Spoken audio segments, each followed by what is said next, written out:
The Chestnut Springs series by Elsie is by far the greatest series I have ever read. And it is my safe series. It is my safe space. These are my safe books, my safe characters, my safe world. My comfort books, if you will. I read them and I laugh and I cry and I feel cozy and I feel at home and I genuinely feel sad that I am not a part of this world, that I am not in this family, in this friend group, and that I'm not involved in these books, and that these are fiction and not real. There they are. Flawless, heartless, powerless, reckless. And now it is sadly officially time to end this series. Hopeless. Let's have a moment of silence. This is a very sad moment. We are going to read the last book in the Chestnut Springs series and close this chapter of our lives. Oh, that is so dramatic. I'm going to reread these all the time. But they will no longer be new. I will know everything that happens to these characters that I love and adore. But the good news is that even though I'm finishing Hopeless this week, Elsie Silver's newest series, new book, Wild Love, came out last week. So as soon as we finish this, we do have a new series to dive into by this beloved author of mine and beloved by all of us, really, I bet. Okay, let's stop being dramatic. Let's just talk about it. I did start it last night. I read the first 40 pages and I am very excited. However, I am nervous. I've heard a lot of people say that Hopeless is their least favorite book in the entire series, which sucks because I don't want to end it on a bad note. I'm also nervous because I read 40 pages and I am intrigued, I'm interested, I want to know more, I want to keep reading. However, there's a slight dynamic that I don't love in this book. So if you don't know what this one's about, this is Beau's book. He is a military hero. He has a tortured past. He is struggling with PTSD and things of that nature. And Bailey is this outcast bartender. She is shy and sweet, but she comes from a family that the town looks down upon because her family is involved with dark things like drugs and things of that nature. So people judge her just because she's part of this family. And so they end up having a fake engagement. So it starts out as a bet so that Beau can get a break from his concerned family's prying and Bailey gets a chance to shed her family's reputation while she tries to save up to leave the small town. The premise of it I love, but the amount of times in just those 40 pages alone that it's oh, well, I'm a Jansen, and Jansens aren't looked upon as good, or I'm a Jansen and that means this, but you're an Eaton. So it's just brought up so often and in such a in-your-face way. I wish it was a little more subtle and not I'm girl, we get it. From the actions of the way she's treated or the different things that's going on, I can tell the situation and because of her family name that she's treated like this, but it is so just she's a Jansen. She's a Johnson. He's an Eaton. This is what it means. So I don't love that. And then two, the dynamic that I don't love in this is that Beau, he's tortured right now. He's struggling with his past and with his time in the military. And obviously that has a huge effect on him mentally and emotionally and all the things. And so far already there's the dynamic of him just being but she's where I feel she's my safe space. And which that alone, it's amazing. Your person should be your safe space.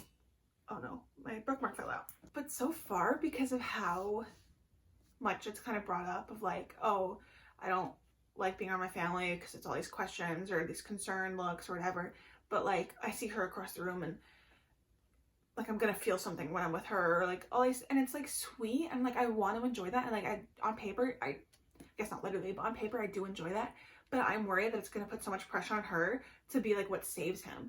I worry because I don't love that dynamic. Unhealthy. I think it's toxic when it's unbalanced.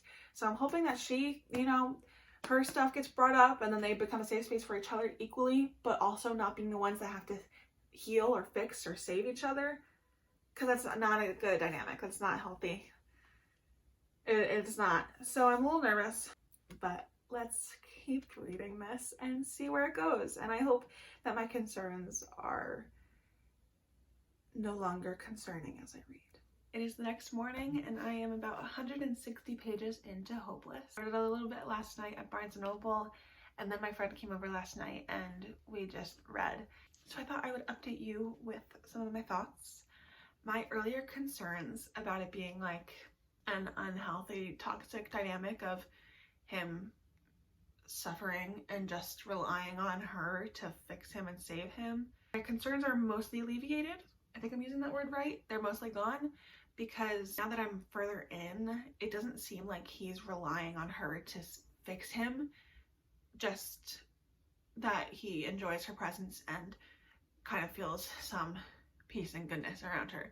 And it's not like oh, I'm expecting you to save me and fix me. So that's good.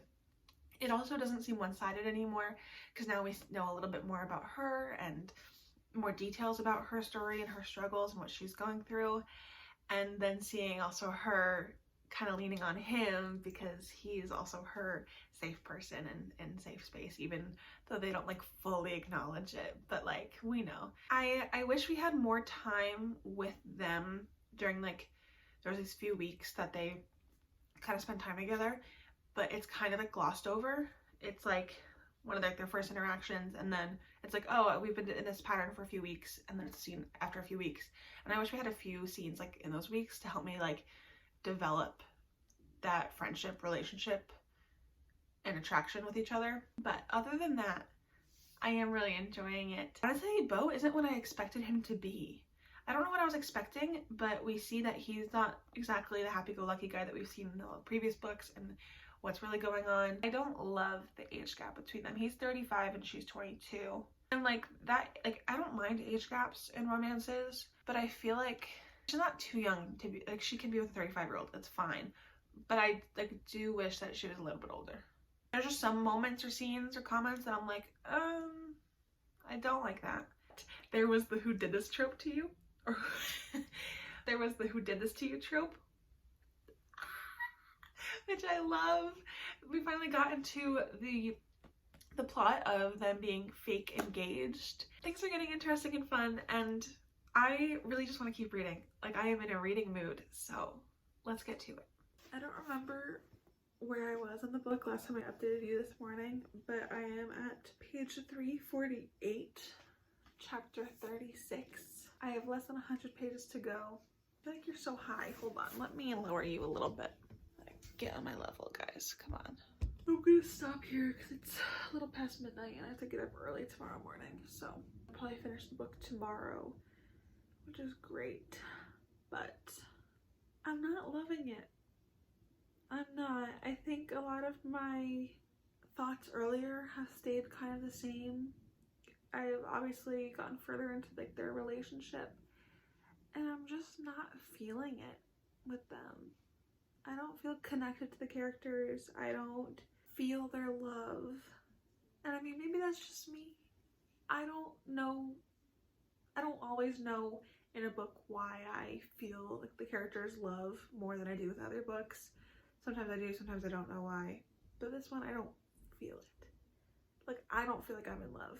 Like, I mean, I love the characters. I do. Like, I enjoy them. You know how, like, when you read a romance book, it's like scientifically proven that like your brain or heart like thinks you're falling in love and thinks the story's happening like to you, even though like you know that's not really true, but so then like you're falling in love as you read about characters falling in love. Well, this one I didn't fall in love while reading it. I'm also kind of annoyed with Beau. Like he kind of annoys me. I don't want to like give actually details because I don't want to spoil anything, but I think his flaws are kind of like pushing me away, and I'm just like, I don't want to put up with you. I don't want to put up with that.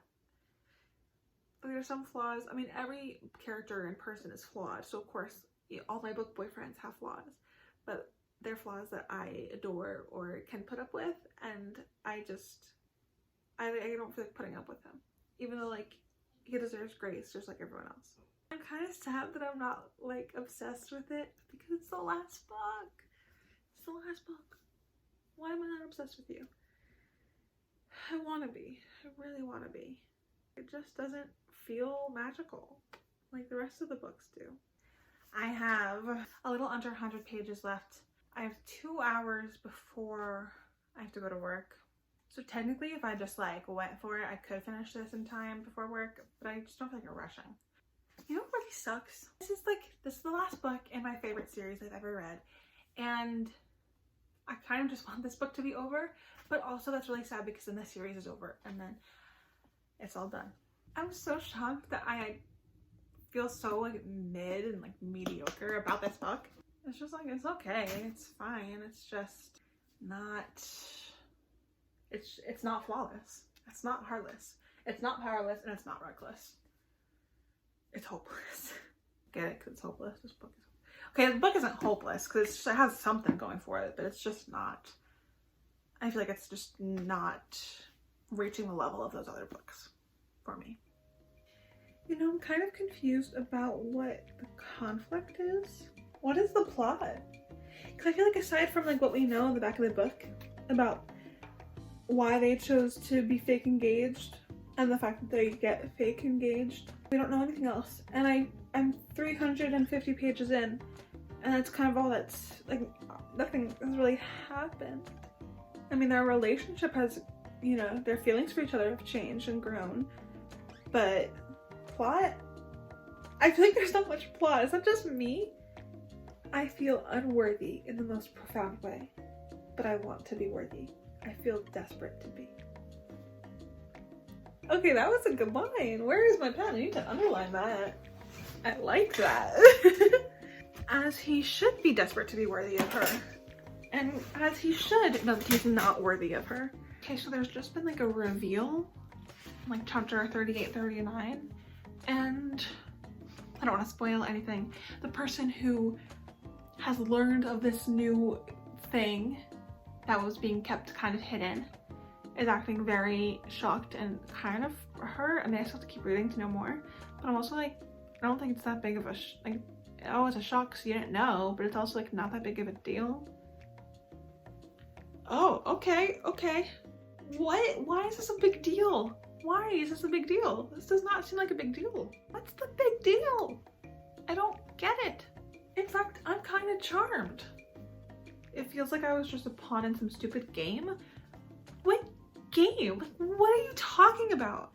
I know this man would tear the world apart to find me, to save me, but I'm so tired of needing saving. Well, this kind of touches back on my earlier concern that I mentioned at the beginning of this video, where I was like, the dynamics of savior complexes here a little bit aren't great, but it's equal. They both need saving. They both need help. That's what, not saving, they both need help. And they've kind of been that for each other. And I don't understand why this is a big deal. It was humiliating. What was humiliating? I don't understand. I'm just not connecting with them. I think that's the issue. If I felt more connected to them, I think I would be able to understand more and feel for them. Okay, that makes sense. Oh, so that's what that, okay. Okay. I thought something earlier that was actually about his feelings and not about the reveal. But now I know it was about the reveal, and I just didn't know then.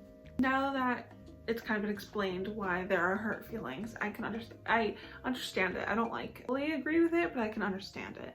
Okay, I'm back from work and I had dinner, and I think it's time we finish Chestnut Springs. I have about 40 pages left, and then my time in this world will be done. The text messages between everyone at the beginning of chapters are my favorite part. They're just so good. I love them all so much.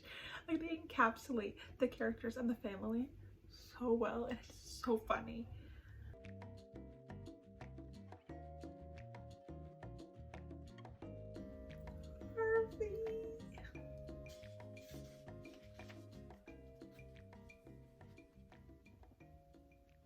It's over.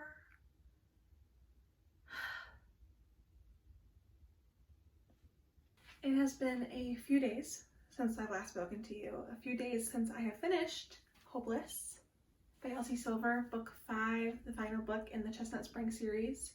And Yes, I'm in the same shirt. Let's not talk about it. I'm doing laundry today, and it is a gloomy day outside, so the lighting isn't amazing, but we work with what we got. I feel like a lot of my thoughts that I shared throughout reading this have stayed the same now, having finished it a few days ago. I ended up rating it a 3.5. I never thought I would rate a Chestnut Springs book less than 4 stars. I never thought I would see the day, but here we are. The day has come, the day is now, the day is here, and Hopeless was a 3.5, which isn't bad. That is still a good rating. It was still a good book. It was enjoyable. 3.5 is amazing. But I definitely had higher expectations based off the first 4 books. I just didn't really feel connected to Bo or Bailey or them together. I definitely enjoyed them. I just wasn't like feeling like I was one with them. That sounds really dramatic, but when I love a book, I feel like I know the characters and the characters know me, and I just didn't feel that way with them. But I will say, I love that, like, I feel like Bo's love language is acts of service. So if you're an acts of service girly, you love this book. I think part of the issue is that for me, I had this idea in my head of who Bo was based off the previous books, like when I saw him in those books, but he wasn't being his like full authentic self because of certain reasons, which are all valid and make sense.